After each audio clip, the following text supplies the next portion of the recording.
Assalamualaikum warahmatullahi wabarakatuh. Kami dari kelompok 6 akan mempresentasikan hasil diskusi dari kelompok kami yang beranggotakan 5 orang. Terdiri dari 1. Titis Ragilia Lutasari dengan NIM 2019-271. Kedua, Nanda Dita Aprilia dengan NIM 2019-317. Ketiga, Muhammad Ali Abdurrahman dengan NIM 2019-371. Keempat, Erni Wistina Wulandari dengan NIM 2019-378. Terakhir, Kanda Salsa Abdurrahman dengan NIM 2019-410. Di sini kami memilih PT Indofood Sukses Makmur Tbk. Kenapa kami memilih perusahaan Indofood? Karena PT Indofood Sukses Makmur Tbk merupakan salah satu produsen konsumen bermerek yang mapan dan terkemuka. Tak hanya itu, produk yang diproduksi dari perusahaan Indofood cukup familiar, rasa serta variannya juga sangat banyak. Nah, untuk itu kami ingin membuat produk yang terkenal tersebut bisa kita olah untuk dijadikan makanan ringan. Dan dengan terkenalnya perusahaan tersebut, mungkin kita bisa membuat produk yang akan kami kembangkan bisa menarik konsumen. Di sini saya akan membahas mengenai input. Input terdiri dari worker, manager, equipment, fasilitas, material, land, dan energi. Worker atau pekerja, pada tahun 2019, PT Indofood Sukses Makmur Tbk telah mempekerjakan 30.045 orang. Dari hasil observasi kami, pada annual report 2019, jumlah karyawan PT Indofood Sukses Makmur terbagi berdasarkan 3 kategori, yaitu jenjang manajemen, jenjang pendidikan, dan jenjang usia. Kedua, mengenai manajer. Manajer terdiri dari komisioner direktur, divisi, fungsi korporat, komite audit, dan komite nominasi serta remunerasi. Ketiga, equipment. Tentunya pada perusahaan Indofood sendiri menggunakan mesin-mesin yang canggih guna menunjang proses produksinya. Keempat, mengenai fasilitas. Fasilitas di sini yaitu mengenai fasilitas kesehatan guna untuk mempermudah pekerjaan dan fasilitas untuk mendukung para pekerjanya. Kelima, yaitu material. Material di sini terdiri dari bahan baku dan bahan penunjang. Keenam, land. Land sendiri dari PT Indofood terdapat 15 pabrik besar dari perusahaan Indofood. Terakhir, energi. Energi sendiri yang digunakan adalah menggunakan energi listrik. Di sini saya akan membahas mengenai proses produksi dari PT Indofood. Untuk yang pertama yaitu pengelolaan dari pertanian atau perkebunan milik perusahaan sendiri. Kemudian hasil panen tersebut atau pengolahan hasil pertanian dan perkebunan akan dijadikan bahan baku produksi lalu dikirim ke pabrik produksi PT Indofood Sukses Makmur Tbk. Dan pengelolaan bahan baku dijadikan produk. Ini menghasilkan penelitian produk yang mana juga menghasilkan produk yang memenuhi persyaratan dan produk yang tidak memenuhi persyaratan.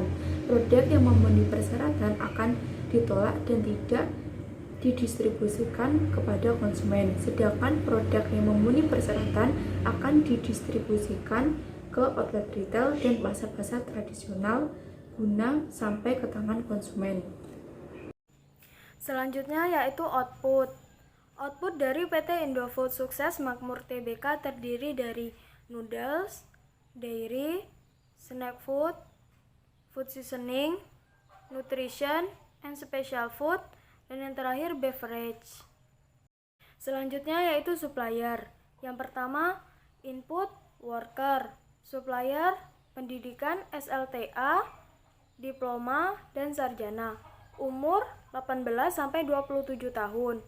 Yang kedua, input manager, supplier minimal sarjana.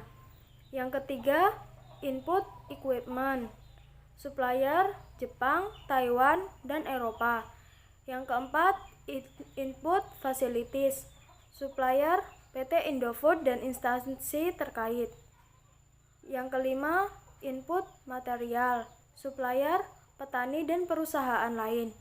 Yang keenam, input land, supplier, Medan, Pekanbaru, Surabaya, Jakarta, Makassar, dan lain-lain. Dan yang terakhir, input energi, supplier, PLN. Selanjutnya yaitu siapa yang menjadi konsumen. Kami menawarkan berbagai pilihan produk solusi sehari-hari bagi konsumen di segala usia dan segmen pasar melalui lebih dari 30 merek produknya yang terkemuka. Selanjutnya value added. Value added yaitu terdiri dari yang pertama cost. Cost terdiri dari A. Low cost operation. Strategi biaya rendah yang diterapkan oleh PT Indofood Sukses Makmur Tbk terlihat dari bahan-bahan yang digunakan setiap produknya yang merupakan bahan pilihan dengan pengelolaan menggunakan teknologi berkualitas tinggi. Yang kedua, quality, terdiri dari A. Top quality, dalam menghasilkan produk yang berkualitas dilalui dengan proses yang baik. Yang B. Consistency quality, dalam menjaga kualitas produk yang baik, maka dilakukanlah quality control agar saat sampai pada konsumen produk tetap terjaga kualitasnya dengan baik. Yang ketiga, time, terdiri dari A. Delivery speed, yaitu delivery speed pada PT Indofood cukup baik karena pengiriman dilakukan dengan secara cepat agar sampai kepada konsumen. Yang B. On time delivery, PT Indofood selalu berusaha memperhatikan on time delivery agar pengiriman sampai pada tepat waktu kepada konsumen. Yang C. Development speed, yaitu kritik dan saran dari pelanggan merupakan kabar baik bagi PT Indofood. Hal ini yang dijadikan sebagai acuan PT Indofood untuk semakin mengembangkan produknya tiap waktu sesuai kebutuhan pasar. Yang 4. Flexibility, terdiri dari A. Customization, merubah-rubah tampilan atau rasa dari produk PT Indofood masih sebatas keputusan dari internal perusahaan. Artinya, PT Indofood belum menyediakan kustomisasi pada konsumen secara perorangan. Yang B. Variety, mengingat kebutuhan dan keinginan pasar yang berbeda-beda, PT Indofood menyediakan produk dengan berbagai variasi untuk memenuhi segala macam kebutuhan dan keinginan konsumen tersebut. Yang C. Volume flexibility, PT Indofood menyediakan output dari produksinya dengan tingkat kebutuhan masyarakat dan ketersediaan produk yang sudah siap dijual di gudangnya. Baik, selanjutnya saya akan menyampaikan mengenai analisa keunggulan bersaing. Di layar sudah nampak data dari analisa keunggulan bersaing dengan jumlah responden sebanyak 30 orang. Yang pertama ada low cost operation. Dari 30 orang, sebanyak 7 orang memilih sangat setuju dengan persentase 23,3%, 21 orang memilih setuju dengan persentase 70%, dan 2 orang memilih cukup dengan persentase 6,7%. Selanjutnya ada top quality, sebanyak 14 orang memilih sangat setuju dengan persentase 46,7%, dan sebanyak 13 orang memilih setuju dengan persentase 43,3%, dan 3 orang memilih cukup dengan persentase 10%. Selanjutnya ada consistent quality, sebanyak 11 orang memilih sangat setuju dengan persentase 36,7%, dan 15 orang memilih setuju dengan persentase 50%, dan 4 orang memilih cukup dengan persentase 13,3%. Selanjutnya untuk delivery speed, on time delivery, development speed, customization, variety, dan volume flexibility bisa kalian saksikan di layar dan datanya sudah tertera di sana. Selanjutnya ada teknologi yang digunakan. Teknologi yang digunakan ada banyak sekali, mulai dari straw conveyor, fryer, tangki minyak goreng, mixer, cooler, carton sealing machine, press roller, streamer, dan lain-lain. Sebenarnya ada banyak sekali teknologi yang digunakan, tapi karena terbatasnya layar sehingga kita hanya menampilkan beberapa saja. Selanjutnya ada strategi. Strategi yang digunakan oleh PT Indofood Sukses Makmur Tbk adalah make to stock strategi, karena produsen menyimpan barang yang sudah jadi di dalam gudang untuk pengiriman dengan segera. Produsen menentukan produk, menyediakan bahan mentah, dan membuat barang jadi untuk disimpan. Pembeli memesan produk jika harga dan spesifikasi telah disetujui. Karena barang jadi sudah disimpan, maka dapat dengan segera dikirim dari tempat penyimpanan. Sistem produksi ini digunakan untuk antisipasi pemesanan di masa depan, bukan pemesanan saat ini. Bab 3, strategi lokasi, lembar kerja pertama, faktor pemilihan lokasi. Nomor 1, akses pada bahan baku. bahan baku yang cukup dekat, yaitu berada di satu kabupaten atau kota dengan lokasi pabrik produksi yang juga berada di situ. Nomor 2, akses pada konsumen.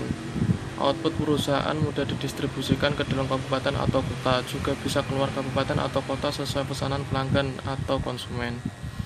Nomor 3, infrastruktur umum dan akses pada transportasi. Dekat dengan jalan raya dan jalan tol yang mana dapat mempermudah mobilitas keluar masuknya barang input maupun barang output. Nomor 4, ketersediaan energi. Akses terhadap listrik dan air cukup mudah. Nomor 5, ketersediaan tenaga kerja. Banyaknya usaha produktif yang tersedia baik secara tenaga kerja lokal maupun tenaga kerja urban cukup besar. Fasilitas penunjang atau layanan publik. Ini nomor 6. Lokasi industri strategis yang mana jaraknya tidak terlalu jauh dengan pendidikan, telekomunikasi, jasa perbankan, serta layanan sipil lainnya. Nomor 7, lingkungan. Lokasi industri memudahkan pengurusan izin produksi.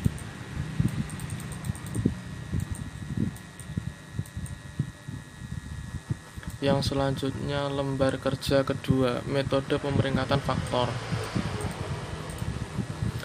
Nomor pertama, akses pada bahan baku bobot 15%, akses pada konsumen bobot 15%, infrastruktur umum dan akses pada transportasi 15%, ketersediaan energi 15%, ketersediaan tenaga kerja 20%, fasilitas penunjang atau layanan publik 10%, lingkungan 10%.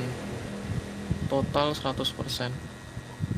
Lokasi pertama Blitar, total nilai 500 untuk bobot dikali nilai totalnya 72.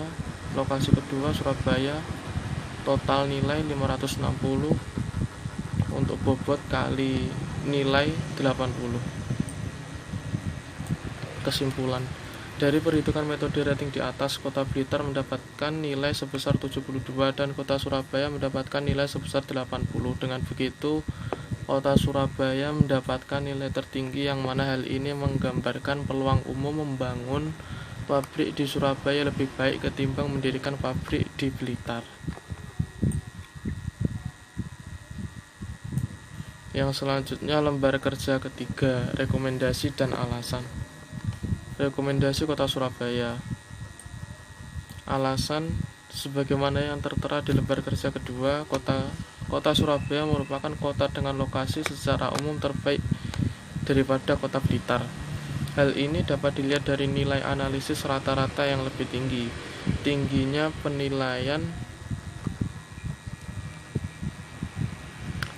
infrastruktur yang sudah mumpuni seperti jalan raya, jalan tol, pelabuhan hingga bandara menjadikan penilaian penting pada analisis tersebut. Selain itu, fasilitas publik yang dapat digunakan oleh siapapun sesuai kepentingan masing-masing, terutama dalam hal ini adalah pabrik, juga sudah cukup lengkap dengan